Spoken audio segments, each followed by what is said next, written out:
কোন একদিন শ্রীবাস অদ্বৈত আচার্য সবাইকে ডাকছেন, ওই সঙ্গে শ্রীবাস সঙ্গনে, শোনো শ্রীবাস, আমাকে সন্ন্যাস নিতে হবে, নদিয়া ছাড়তে হবে। তখন সন্ন্যাস মতবাদের প্রচলন প্রকট ছিল, গুরুত্ব ছিল। বলি জীবের কারণে, জগতের কারণে, জগতের কল্যাণে আমাকে ঘর ছাড়তে হবে, নদিয়া ছাড়তে হবে, নবদ্বীপ ছাড়তে হবে, আমাকে সন্ন্যাস নিতে হবে। তবে শোনো শ্রীবাস আচার্য, শ্রীবাচার্য দ্বৈত তোমাদের সাথে দীর্ঘদিন সঙ্গ দিয়ে তোমাদের সঙ্গের দ্বারা আমি তুষ্ট হয়েছি, আনন্দ পেয়েছি। যদিও তোমাদের ছাড়তে চাচ্ছি না, যেতে চাচ্ছি না, তবু তো জগতের কল্যাণে আমাকে বেরোতে হবে, বিদায় দাও। তার আগে বলি, তোমাদের সাথে সঙ্গ দিয়ে যে আনন্দ পেয়েছি, প্রেম পেয়েছি, কিছু চাও আমার কাছে, বর চাও, নিবেদন করো। শ্রীবাস, বলো বলো শ্রীবাস, কি চাও তুমি? শ্রীবাস শ্রীবাস গৌরচরণ নিবেদন করছেন, প্রভু গো, কি আর চাইব? চাইবার আগে ষড়রূপ ভুজ রূপ দর্শন করালেন শ্রীবাসকে। রাম সীতা, লক্ষ্মী নারায়ণ, রাধা গোবিন্দ রূপ দর্শন করালেন। বর চাইছো তো? দেখো আমি কি শেষ দর্শন তোমাদের সাথে দিয়ে দেবো। শ্রীবাস ভগবান স্মান মহাপ্রভু সভুজ দর্শন করে আনন্দ পেলেন, নিবেদন করলেন গৌরচরণে, প্রভু কি বর চাইব? আমার তো অহুভাগ্য, অযাচিত ভাবে নিত্য নিত্য তুমি সপর্শ ভক্তগণকে নিয়ে এই আনন্দ বিবাহ সঙ্গ করছো প্রভু, এতেই আমি ধন্য, আর কি চাই আমার? তবু বলি, বর দিতে চাইছ? যদি দিতে হয় এই বর দাও, এই বর দাও গৌরহরি, আমার বাহিরঙ্গনে না, তুমি নিত্য নিত্য এই বাহিরঙ্গনে, গৃহঙ্গনে বিলাস করো, সঙ্গ করো। গৌরহরি, বর যদি দিতেই চাও এই বর দাও, আমার বাহিরঙ্গনে নয়, আমার হৃদয় অঙ্গনে, আমার হৃদয় অঙ্গনে তুমি বিরাজ করো। যতবার জন্ম হই, যে কুলে হই, মানুষ কুলে হই, ভেড়ার কুলে হই, পক্ষী কুলে হই, তোমার চরণ নিবেদন, আমার হৃদয় মন্দিরে তুমি নিত্য নিত্য বিরাজ করো। আমার হৃদয়ে তুমি আনন্দ দাও। মহাপ্রভু বললেন, তথাস্তু।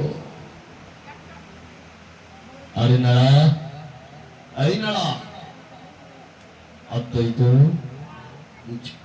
চাও? আমার যাবার সময় হয়ে গেছে, আমার সন্ন্যাস নিতে হবে, আর সঙ্গ হবে না, তোমার সঙ্গে আমি দুষ্ট হয়েছি, বর চাও? অদ্বৈত বলছেন, নাড়া বলি কেন জানো তোমরা? মহাপ্রভু অদ্বৈত করে নাড়া নাড়া বলে ডাকতেন। আরে নাড়া বলি নাড়া বলি, আরে আমি যখন বৈকুণ্ঠে ছিলাম, ভক্তের কারণে, জীবের কারণে প্রতিদিন কাঁদতো, এই কলিজীবকে উদ্ধার করতে হবে এসো প্রভু, এই কলিজীবের সঙ্গ দিতে হবে এসো প্রভু। হে নাথ, হে গৌর, হে গোবিন্দ, তোমাকে আসতে হবে প্রত্যেক দিন নয়ন গঙ্গা জল তুলসী দিয়ে, গঙ্গার তীরে, সুরধনীর তীরে বিজক্ষর মন্ত্র দিয়ে আমাকে ডাকতো। আরে ডাকতো এমন করে, ডাকবার মধ্যে যে নিত্য নিত্য ডাকবার মধ্যে আমার সিংহাসন নড়ে গিয়েছিল, ও নাড়িয়ে দিয়েছিল বলে আমি না বলে ডাকি। অদ্বৈত, কিছু বর চাও? অদ্বৈত প্রভু, কি বর চাইব প্রভু? না চাইতে তো তোমার চরণ পেয়েছি, যদি দিতে হয় এই বর দাও। অদ্বৈত প্রভু চলে আসে গৌর চরণে, গৌরহরি দুই চরণ নিজ মস্তকে লেপন করে ঘর্ষণ বলে, যদি দিতে হয় জন্ম জন্মান্তর যেন তোমার চরণ পাই, চরণ ছাড়া তুই চরণ ছাড়া করো না প্রভু। তথাস্তু। অদ্বৈত করে রূপ স্বরূপ দর্শন করালেন মহাপ্রভু। বৃন্দাবন, বৃন্দাবন রাসেশ্বর, রাসেশ্বরী রূপ দর্শন করলেন, আশীর্বাদ দিলেন। হরিদাস, এই হরিদাস, অত পেছনে গেল, কাছে এসো হরিদাস, কাছে এসো, কিছু বর চাও। হরিদাসকে রূপ দর্শন করালেন, হবে না, গৌর সঙ্গ করছে তো, নিত্য নিত্য প্রেম ভক্তি সঙ্গ দিতে দিতে যদি আমার ভগবান আকৃষ্ট হয়ে যায়, তাদেরকেই স্বরূপটা দর্শন করায়। দেখো আমাকে কোন ভাগ্য আমি কি করে পাই। হরিদাস, তুমি পিছনে কেন, সামনে এসো হরিদাস। তাকে স্বরূপটা দর্শন করালেন। বলো হরিদাস, তুমি কি চাও? বলো হরিদাস, কি চাও তুমি? কিছু বর চাও? আমি বর দেবো তোমায়। দূরে কেন আসো? হরিদাস সামনে আসে। বলে না প্রভু, আমাকে স্পর্শ করবেন না, আমি ছোট জাত পুরো খবর। আমার স্পর্শ যদি আপনার স্পর্শ দোষ হয়ে যায়, আমাকে স্পর্শ করবেন না। আমার অশুদ্ধতায়, আমার অপবিত্রতায় আপনি অপবিত্র, অশুদ্ধ, অস্পর্শ হয়ে যাবেন।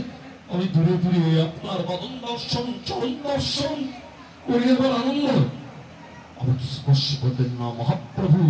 হরিদাস ঠাকুরের এই কথা শোনা মাত্র হরিদাসকে আলিঙ্গন করে বললেন, তোমার স্পর্শে আমি শুদ্ধ হইল। জগৎবাসী তোমার শুনে রাখো, হরিদাস ঠাকুরের স্পর্শে আমি শুদ্ধ হইল। কে বলে? তুমি তো ব্রহ্ম হরিদাস, তুমি নামাচার্য হরিদাস, তুমি বৈষ্ণব চোয়া বৈষ্ণব চোয়া মানি। তোমার সঙ্গেই জগজ্জীব আনন্দ দেবে। তোমার সঙ্গে, তোমার স্পর্শে সকল স্পর্শ অস্পর্শ দূরীভূত হয়ে আনন্দ দান করবে। বলো কি চাও তুমি? হরিদাস ঠাকুর গুলো কি বর চাইবো প্রভু?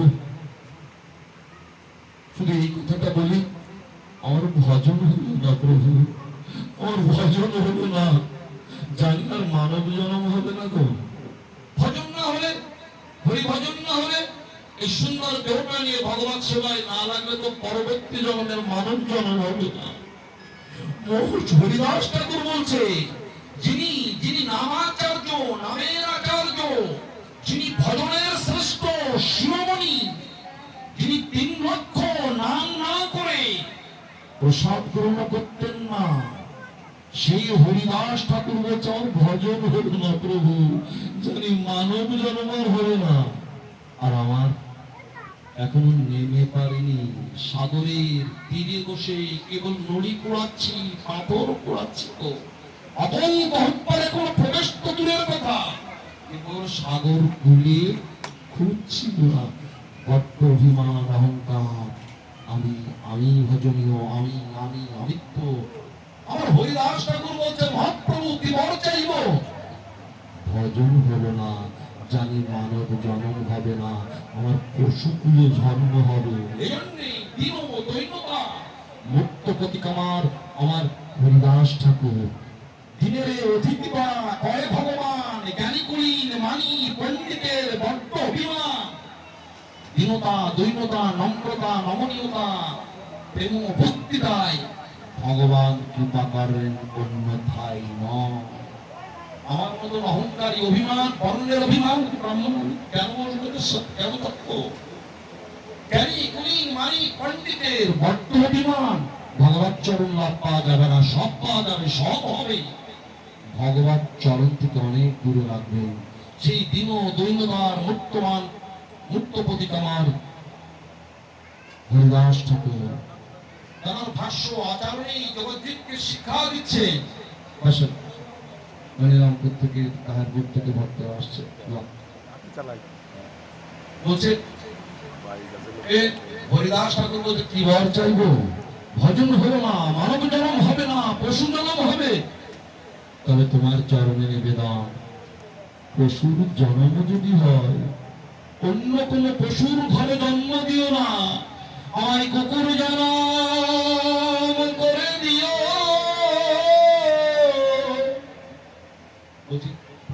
ঘরে যদি দিতে হয় তো কুকুর জন্ম দিও। সেখানে সাধু সঙ্গ হবে, সাধু আসবে, ভক্ত আসবে, আমি ওই ভক্ত সঙ্গে যাব। ভক্তের সাধুর অবশিষ্ট উচ্ছিষ্ট আমাকে সাধুরায় প্রসাদ দিয়ে তলায় দুত্তুর করে প্রসাদ পেয়ে আমার পশুত্ব নষ্ট হয়ে আমার নতুন জীবন যাত্রা হবে। সেই দিন যেন তোমার চরণ স্মরণ করে তোমার ভজন যেন শুরু থেকেই শুরু করতে পারি, যেন ভজনটা অগ্রসর হয়। প্রভু বর যদি দিতে হয় কথা বলছেন হরিদাস ঠাকুর, আর চৈতন্য ভগবতী অপূর্বভাবে প্রভাত বর্ণন করলেন। সেই বর্গাও তথাস্ত। মহাপ্রভু সবার কাছ থেকে বিদায় দিলেন, সবাইকে বর দিলেন। ফোনে কথা বলতেছেন কেন? পাশে বসে রাধে বলছে হরে কৃষ্ণ, বিদায় নিচ্ছেন জগৎবাসীর কাছ থেকে।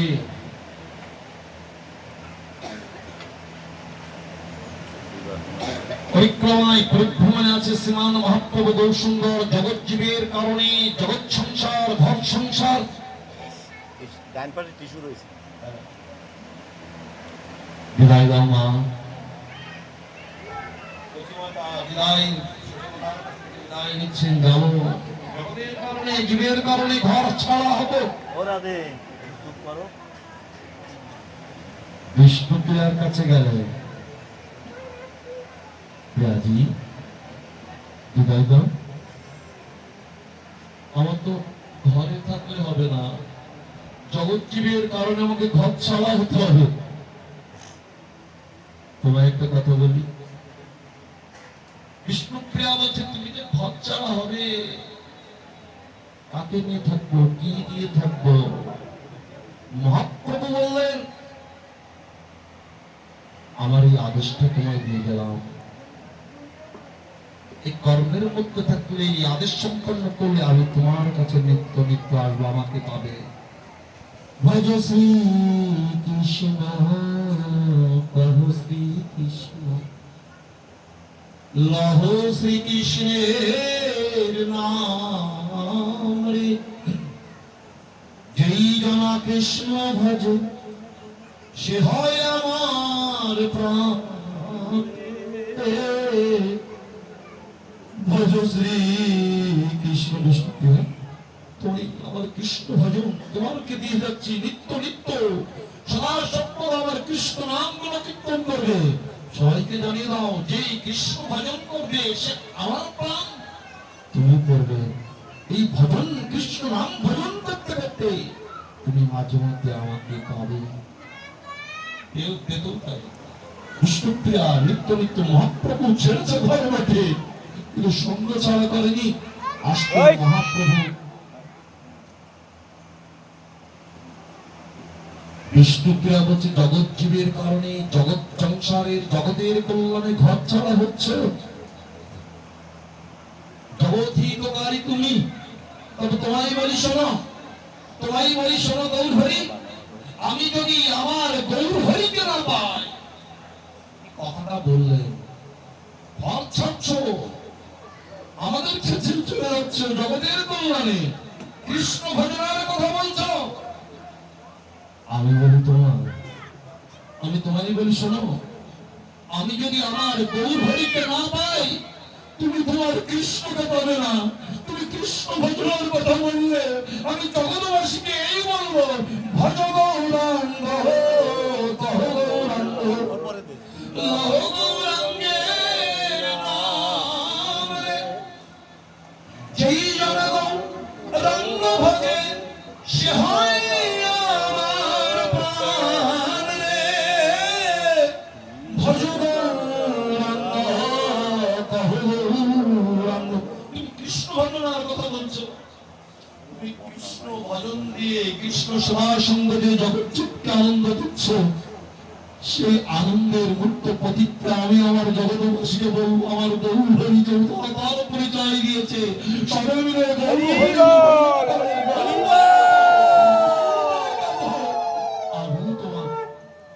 হরি বিদায় নিলেন বিষ্ণুপ্রিয়ার কাছ থেকে।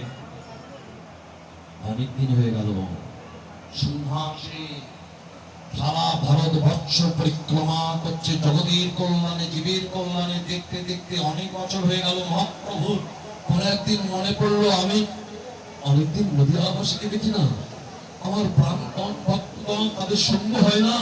বহুদিন শ্রীবাস আদি আচার্য শ্রীনিবাস প্রমুখের সঙ্গ হয় না, মনটা কাঁদছে।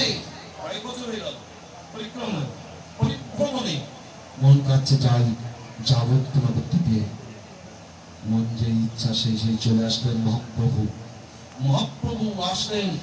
অদ্বৈত বিহাঙ্গিরা এসে অনেক লোক অনেক ভক্তগণ, আমাদের নিমাই এসেছে, আমাদের গৌরাঙ্গ এসেছে। সন্ন্যাস তো বেশিক্ষণ থাকবে না, জগৎবাসী জানি, নবদ্বীপবাসী জানি। কারণ সন্ন্যাসের ধর্ম, সন্ন্যাসের তার কঠোর যে আদর্শ, যে নীতি, এক স্থানে বেশিক্ষণ থাকা যাবে না। ঘরের চালে ছাদে নিচে থাকা যাবে না। পরিক্রমায় থাকতে হবে, পরিভ্রমণে থাকতে হবে। এক গো দহনকাল, গরু দুধ দুতে যতটুকু সময়, ওই সময়টুকু তার অবস্থান। ঘুরবে ফিরবে, মাগিয়া মাগিয়া ভিক্ষা, যেটুকু ওই পর্যন্ত। এখনকার চিন্তা, এখন রাত্রের চিন্তা, সঞ্চয় বৃত্তি। সন্ন্যাসের নাই, সন্ন্যাসের ধর্ম নারী বদন দর্শন নিষেধ। আরে আরে, মা তো দূরে, বউ তো দূরে কথা, মায়ের বদন দর্শন, বইয়ের হাতের খাওয়া তো দূরের কথা, মায়ের হাতে সন্ন্যাস নিতে এত কঠোর আদর্শ নীতি নির্ধারণী। বলি নবদ্বীপবাসী জেনেছে সন্ন্যাস মহাপ্রভু আর বেশিক্ষণ থাকবে না। ছুটে চলে আসছে নদীয়ার ঘাট। দুটো তিনটে নৌকা, মাঝি তো তিনটে নৌকা, লোকের ভিড়। এদিকে চিন্তা, মহাপ্রভু বেশিক্ষণ থাকবে না। তর সইছে না, আরে ঝাঁপিয়ে ঝাঁপিয়ে। শুধু তাই নয়, আমার মাতাজিরা, মা জননী, অন্তঃসত্ত্বা মায়েরা তবু এক বদন গরুর চরণ দূর থেকে দেখবে, কাছে দেখবে না। দূর থেকে পলায়ন করে একটি মাত্র গরুর চরণ বদন দর্শন করবার জন্য অন্তঃসত্ত্বা মায়েরা, তারাও নৌকায় উঠতে পারছে না, ঝাঁপিয়ে ঝাঁপিয়ে সাঁতরিয়ে গরুর বদন দর্শন করার জন্য ছুটে চলেছে। অনেক ভিড় হয়ে গেল, ভক্তগণ সঙ্গ দিচ্ছে। মহাপ্রভু বলল, আমি তো বেশিক্ষণ থাকতে পারবো না। শ্রীবাস, তোমাদের একটা কথা বলি, যদিও তোমরাও জানো সন্ন্যাসের যে কঠোর নীতিটা, আমি তোমাদের বলি, নারী বদন দর্শন নিষেধ। তবু তোমাদের চরণে নিবেদন, আমি তো চলে যাবো, বেশিক্ষণ থাকবো না। আমার মাকে একটু দেখে দেবে। সে তোমার গর্ভধারিণী, আমি তার গর্ভে জন্ম নিয়েছি, সে তোমার মা। যাও যাও যাও, একটু দেখে দেবে, আমার মাকে একটু দেখে দেবে। যদি তোমার প্রশ্ন করতে পারো, আমি বদন দর্শন নিষেধ, তবু তিনি আমার গর্ভধারিণী।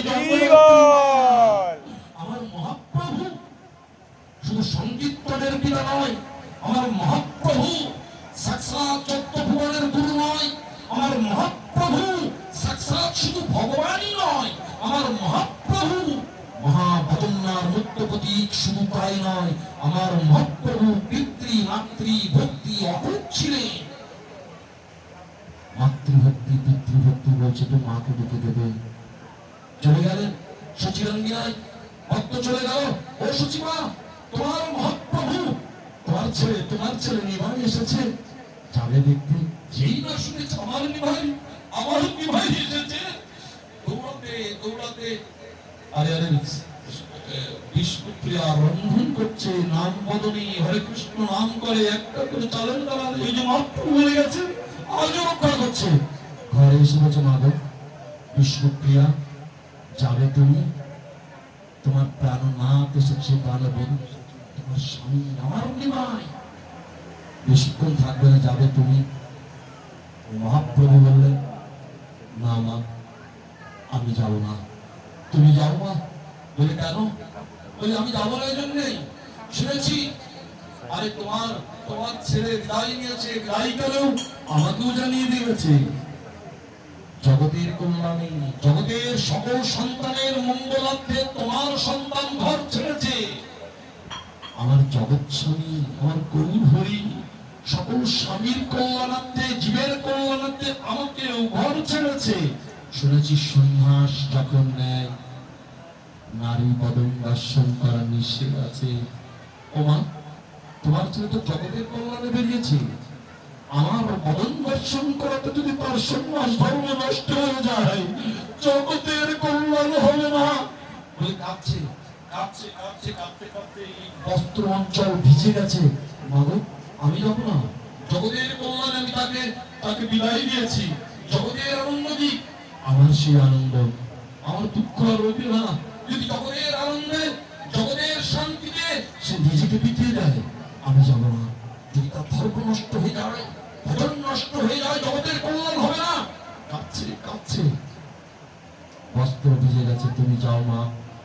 এই বস্ত্র ভেজা, এই যে ভেজা চোখের জলে ভেজা এই বস্ত্রটা দিলাম কোন এক ভক্তকে ডেকে, আমার সাথে দেখা হচ্ছে না আমার প্রভু, কোন এক ভক্তকে ডেকে আমার গৌর চরণে যেন আমার এই গৌর নয়ন গঙ্গা জল দিয়ে পাদ প্রক্ষালন করিয়ে দেয়। তুমি কোন এক ভক্তকে বলো, আর বলো দান দিয়েছে তোমার বিষ্ণুপ্রিয়া, চোখের জল দান করেছে, দান করলে প্রতিদান দিতে হয়। তোমার ছেলেকে মনে করে দিও প্রতিদান স্বরূপ দান করেছে তোমার স্ত্রী বিষ্ণুপ্রিয়া, তোমার সহধর্মিনী চোখের জল, প্রতিদান দিতে বলো। সে প্রতিদানটা স্বরূপ তার তার চরণের এই দুটো খরম চরণ যুগলটা যেন রেখে যায়। কোন এক ভক্তকে দিয়ে আমার কাছে নিয়ে এসো, আমি নিত্য নিত্য ভক্তকে ধারণ করো।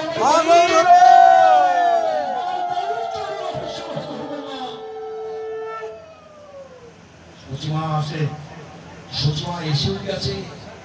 ওই ভিড়ের মধ্যে দিয়ে মহাপ্রভু আজন লম্বিত ভূজন সামদেহের অধিকারী অনেক ভিড়। মহাপ্রভু প্রস্থান নেবে, ঠিক সেই মধ্যে ভিড় ফিরে আসতে নিমাই নিমাই নিমাই বলে চিৎকার করে ছুটে আসছে। মহাপ্রভু কে ডাকে আমায়? আরে কোন এক পাগলি দেখি, এলো তো সে চুল কাপড় চোপড় এলো, ছুটে চলে আসছে। মহাপ্রভু ছুটে গেলেন, গিয়ে দেখলেন আর চলুন আমার জন্মদাত্রী মা, মাকে আলিঙ্গন করে চরণ জল দিলে। বাবু তুমি এসেছো মা? হ্যাঁ বলি মা, আমি তো চলে যাব তোমার চরণ আশীর্বাদ নিয়ে, তোমার চরণ ধরে নিয়ে। ওই জগতের তোমার হাজারো লাখো সন্তান আছে, তাদের কল্যাণে আমাকে বেরোতে হবে, বিদায় দাও মা। মা বলে মহাপ্রভু বিষ্ণুপ্রিয়ার কথা কখনো বলেনি, এখনো বলছে, সবার সবার কথা শুনছে। হৃদয় আছে মহাপ্রভু বিষ্ণুপ্রিয়া স্ত্রীজি পিয়াজি। তবে লোক শিক্ষার্থী মাকে বলছে না, তো মা বলে বসলো বিষ্ণুপ্রিয়া আসেনি রে। তবে তবে কোন এক ভক্তকে এটা দিতে বলছে। কি মা? চোখের জলে ভেজানো বস্ত্র, আমার প্রাণনাথে চরণটা যেন প্রক্ষালন করে দেয়। সন্ধে প্রতিদান স্বরূপ ধরে পাদুকা যুগল খড়ম যুগল রেখে দিতে বলেছে। নিত্য নিত্য মতকে দিয়ে স্বামী দেবতার সেবা করবে। মহাপ্রভু শুনছেন, শুনলেন, উত্তর দিচ্ছে, রেখে গেছিলেন যদিও। মহাপ্রভু মাকে বলছেন, মাগো বিদায় দাও। সচিমাকে বলছেন, শোনো। সচিমা বলছেন, জানিনি মা, যাবি তো বলছিস, শুনলে এই নবদ্বীপ পাশে আমার মুখ দেখবে না রে। আর বলো ও বেটি, ওই পোড়ামুখীর মুখ দেখিস না, অমঙ্গল হবে, অকল্যাণ হবে, ওই মুখ পোড়া বেটি। মাপ্রভু বলছেন, কেন এ কথা বললে কেন? বলো তোর অনেক আগে বলো বেটির ঘরে ছেলে থাকে না রে, ও বেটির মুখ দেখিস না পোড়ামুখী, ও বেটির ঘরে ছেলে থাকে না। দেখে তোর ভাই বড় ভাই বিশ্বরূপ অনেক আগে ঘর ছাড়া হয়েছে, ঘর হারা হয়েছে, তুই আজ ঘর ছাড়ছিস, ঘর হারা হচ্ছিস, আমার ঘরে ছেলে নাই। মহাপ্রভু বললেন, তাই এটাই তোমার দুঃখের কারণ? তাই যদি হয় আমি নবদ্বীপবাসীকে বলে যাচ্ছি, শোনো নবদ্বীপবাসী, তোমরা আমার সঙ্গ দিয়ে কৃপা আশীর্বাদ গ্রহণ করো তো, তোমরা গৌর গৌর বলে আনন্দ পাও তো, তোমরা গৌর সঙ্গ করে আনন্দ পাও তো। আজ আমি তোমাদের বলি সমমন্যের কথা, যদি যদি শুধু তোমরা আমার নাম করে শুধু গৌর গৌর বলে যদি কাঁদো, যতটা আমি আনন্দ পাবো, যতটা আমার কৃপালাভ হবে। আজ থেকে আমার মায়ের নাম যুক্ত করে যদি আমায় কেউ ডাকে, আমি তার থেকে অধিক আনন্দ পাবো। আজ থেকে শুধু আমি গৌর হরি নই, ওরা শোনো, আমি জগৎযুগকে জানিয়ে দিচ্ছি, আজ থেকে আমি সচির নন্দন গৌর হরি, সচির নন্দন গৌর হরি। তোমার নাম যুক্ত করে আমাকে ডাকবে। কে বলে তোমার মুখ দেখলে অপমান হবে? তোমার নাম নিয়ে আমাকে ডাকতে হবে, তাহলেই কৃপা ওদের হবে। মাধব বিদায় দাও, বলো কোথায় থাকবো? মহা বলেন, নিমাইলে জগন্নাথে থাক, আরে পুরী ধামে থাক। প্রত্যেক বছর নবদ্বীপের ভক্তগণ জগন্নাথে যাই, অন্তত বছরের মাথায় একবার আমার সোনার খবর শুনতে পাবো, আমার ছেলের শরীর কেমন আছে, ও সোনাতে জানতে পারবো। উত্তমদা আর শোন, বাম পাশে থাকো। ওদের কাছে আসবার সময় জগন্নাথ অন্ন প্রসাদটা পাঠিয়ে দিস, আর ছেলের হাতের ছোঁয়া প্রসাদ আমি যখন পাবো না ওরা নিয়ে আসবে, তোকেও আমি পাবো, তোকে আমি আনন্দ করতে পারবো ভাই, মন দিয়ে তুই তুই এটাই কর। মহাপ্রভু বলেন তাই হবে মা। পরবর্তীতে মহাপ্রভু জগন্নাথে ছিলেন মহাপ্রভু গম্ভীরায় নিত্য নিত্য নবদ্বীপ বাসী যেত, মহাপ্রভু খবর আনতম সচিমায়ের কাছে আর প্রসাদ পাঠিয়ে দিত, অন্নপ্রসাদ, জগন্নাথের অন্নপ্রসাদ। সেই মহাপ্রভু মাতৃবৎসল ভক্তি অটুচ্ছমণি, সেই শ্রীমান মহাপ্রভু আজকে মাতৃদেবীর কল্যাণে, মাতৃদেবীকে আনন্দ দেওয়ার জন্য সন্তানগণ এই যে মাতৃপ্রেমটা প্রকাশ করলেন, ভগবত চরণে নিবেদন করে মর্যাদাটা দিলেন, এই জন্য সাক্ষাৎ ভগবান তিনি তিনি যে মর্যাদাটা প্রেমটা মাতৃচরণে দিলেন, তার উপরে আলোকপাত করব, তারই উপরে আলোকপাত করলাম। বেশিক্ষণ আমি ভাগবতের রসকীর্তন আস্বাদন না দিয়ে, যেহেতু মহাপ্রভুর ভোগ আরাধন সম্মুখে রয়েছে, সেদিকে লক্ষ্য রেখে আমার এমত অবস্থায় শিবানন্দ দাস বাবাজি শিমুল প্রচার কাজে নিয়োজিত হয়েছে। অল্প সময়ের জন্য কৃপাশীর্বাদ চাইবার জন্য সে একটু হরিকথা বলছে, এই জন্যই বলছে আপনাদের চরণ আশীর্বাদ দেওয়ার জন্য, ভগবান আসনে বসে আশীর্বাদ চাইবার জন্য দুটো কথা বলছি। সর্বজগতে স্থানিত ওই স্থানে আজও এখানে বসবেন, অল্প সময়ের জন্য কাস্তিবাদনী আমরা হরিকথা আস্বাদন পর আদেশ দিলেন নিত্য নিত্য সাধু সঙ্গ, সাধু সঙ্গে হরিকথা, সাধু মুখে হরিকথা, হরি নাম অমৃত রস কীর্তন, এই হয় জীবের কারণ, কলিহত জীব এর দ্বারাই কল্যাণ পাবে, মুক্তি পাবে, মঙ্গল